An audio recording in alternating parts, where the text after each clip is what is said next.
बारामतीमध्ये राज्याचे उपमुख्यमंत्री अजितदादा पवार यांच्या पत्नी सुनेत्रा पवार यांचे भावी खासदार म्हणून फलक लागले आहेत। आज सुनेत्रा पवार या बारामतीच्या दौऱ्यावर असून आमराई परिसरात हे फलक लागले आहेत। या फलकावर भावी खासदार असा त्यांचा उल्लेख केला आहे।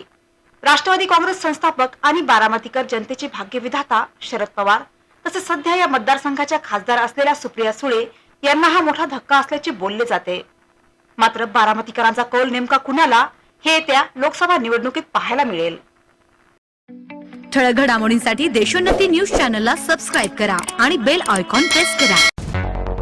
मुंबई, पुणे, नागपूर, मराठवाडा असो का विदर्भ, राजकीय, सामाजिक, शैक्षणिक क्षेत्र असो का क्रीडा, सर्वच घडामोडीचे विश्लेषण पाहायला विसरू नका।